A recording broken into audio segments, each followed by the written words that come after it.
Welcome to our channel. Today we how to authorize Pipedrive API key for automations, quick tutorial step by step clearly.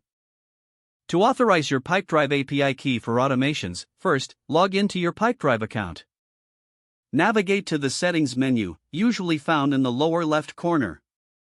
In the settings menu, look for the API section. Click on the API option to access your API settings. You will see your personal API key displayed on this page. If the API key is not visible, you can generate a new one by clicking the Generate API Key button.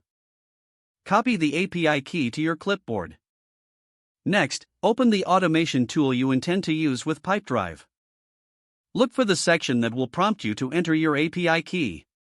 Paste the API key into the designated field in your automation tool.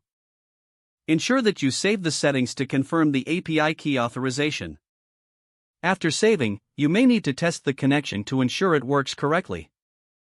If the connection is successful, you are all set to start automating your workflows with Pipedrive. If you encounter any issues, double-check that you copied the API key correctly. Refer back to your Pipedrive API settings if needed for additional assistance.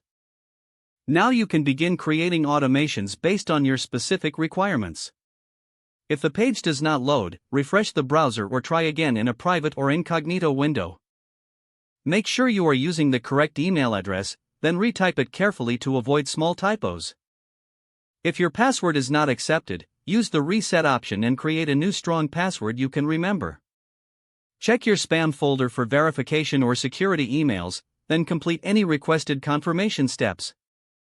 Enable two-factor authentication if available to improve account security and reduce unauthorized access risk.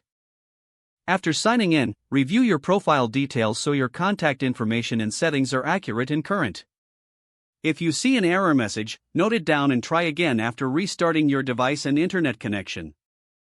Log out when you finish, especially on shared devices, to keep your account and payment information secure. If the page does not load, refresh the browser or try again in a private or incognito window. Make sure you are using the correct email address, then retype it carefully to avoid small typos. If your password is not accepted, use the reset option and create a new strong password you can remember. Check your spam folder for verification or security emails, then complete any requested confirmation steps. Don't forget to like this video and subscribe to our channel for more step-by-step tech guides.